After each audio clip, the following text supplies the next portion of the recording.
This is Chandrayaan-3, ISRO's ambitious mission to the moon and third big attempt. Lunar missions have been launched earlier as well, but landing on the moon is a different ballgame altogether. Remember, we witnessed a heartbreak in 2019 with the crash of Vikram lander. And 4 years since the setback of that, Indian Space Research Organization is ready again. India is squeezing its way into a highly lucrative space market. I'm talking about $500 billion approximately of global space economy. And India will want to capitalize on China and Russia's geopolitical isolation to position itself as an alternative. Only 3 countries have successfully landed a spacecraft on the moon. That's United States of America, Russia and China. All of these missions were government-sponsored with culmination of decades of research and development. But due to Russia-Ukraine conflict and Beijing's complicated relationship with America, they are now at crossroads. USA will not want to work in depth with China over fears of surveillance and misuse of technology. So India is looking at aerospace now with a renewed perspective. But money is where the issue is. India has in the past few decades fluctuated with space expenditure. Marginally increased, but still no match, of course, to the advanced economies like America and China. According to Statista, United States government spent almost $62 billion on space programs in 2022. Making it the country with the highest expenditure in the world, followed by China with government expenditure on space programs of almost $12 billion. India stood at approximately $2 billion. But also compare economies. India's gross domestic product, the GDP, is at $3.75 trillion in 2023. It's a step up for us, yes, but it's still behind America at $26 trillion, China at $19 trillion. We're now the 5th largest economy, and our hope and strength will be in the current stable economy compared to the Western world. So despite a lower budget in space expenditure, our scientists have managed to create cost-effective, indigenous developed elements in Chandrayaan-3, also reducing foreign dependence on our space missions.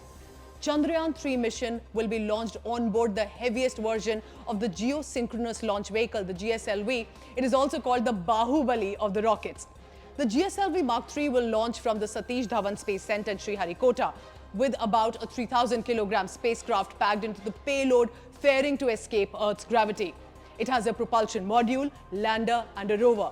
Chandrayaan mission is budgeted at 615 crore rupees and has 3 main objectives. 1. To safely land on the lunar surface, and that will be most difficult. It will be then have the objective to deploy a rover and conduct scientific experiments. Now the propulsion module will carry the lander and rover to the moon. Then the lander payload will also be responsible for the safe landing. The rover will then be deployed to explore the lunar surface, and the scientific experiments will then be conducted to learn about the moon's surface. This lander itself has undergone substantial modifications to augment capabilities, increase the chance of a successful touchdown. Engineers conducted meticulous studies on the lander's leg to ensure it can withstand the harsh terrain, weather, and minimize damage. And a significant addition is SHAPE, SHAPE, which is to collect valuable data on Earth's spectral and polarimetric measurements from the lunar orbit. So how will Chandrayaan help India? It is a follow-up from Chandrayaan-1 to further study the presence of water that was discovered on Moon's surface.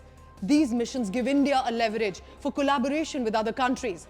India, remember, is now a signatory in the Artemis Accords, which means it is an effort to send humans to the moon again by 2025. Chandrayaan-1 in 2008 successfully operated for 312 days until it exhausted fuel in 2009. It was a major triumph for the Space Research Organization of India. It elevated India's status as a leading spacefaring nation. In achievements come the Aditya L1 to study the sun. Mangalyaan mission orbiting Mars was also a success. Also now private players have been roped in to launch satellites for India. India is filled with songs and poetry dedicated to the moon, but it has remained also a source of scientific curiosity. So we are wishing ISRO all the very best with the missions ahead, specifically to the moon. Thank you for watching.